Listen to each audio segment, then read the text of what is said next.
Every month, governments across Africa make the same decision: pay public and civil servants or pay creditors, fix roads and power plants or service old debt. For many African countries, a growing share of their budget is going to China. Most Chinese loans from the 2000s and 2010s are now in full repayment after grace periods ended.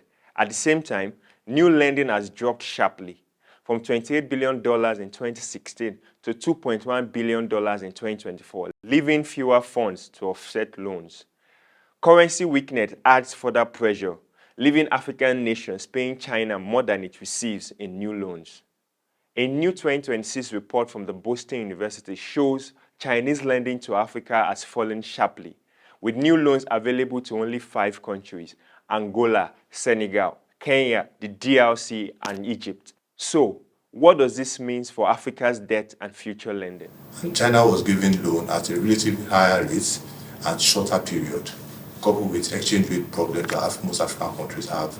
So now that they are paying more loans, the only way to do is particularly what we are doing in Nigeria at the moment, look for increase your domestic source of revenue so that you don't begin to look at other countries to get loan to survive. Another challenge is that most African loans from China were originally in US dollars.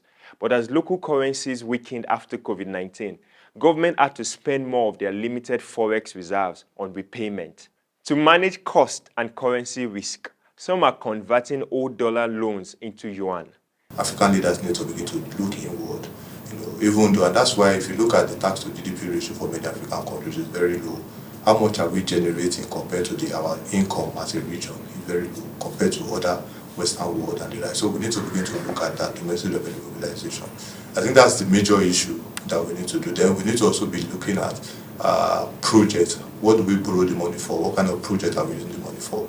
We should begin to divert from just borrowing the money, but looking at projects that can give some economic benefit to the nation and to the people.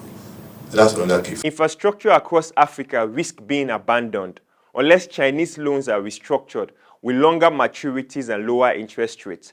Reforms that are essential to easing repayment pressures on projects like the Kenya's Railway, where Finance Minister John Mbadi said converting a $5 billion China-backed loan into yuan has reduced interest costs and improved sustainability. While Chinese loans to Africa have fallen sharply, the continent's trade with China continues to drive large financial outflows. In 2025, $102 billion flowed from Africa to China, putting pressure on foreign reserves and squeezing resources for infrastructure, public services, and development, a trend analysts say threatens the continent's economic stability. The World Bank and Africa Development Bank have partly filled the gap as Chinese lending declines, but analysts warn this does not fully replace what has been lost. But now, in the short term, Africa may not be able to say, oh, they want to get out of borrowing easily. No. What they can probably do, look for borrow only when the need is necessary and use the money efficiently. Of course, debt, they say, is not something that is bad. It depends on how you use the fund.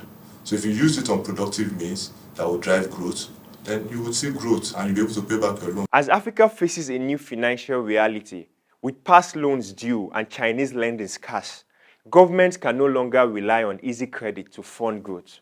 Experts say the way forward is to restructure existing debt, diversify funding sources, and prioritize projects that deliver long-term returns.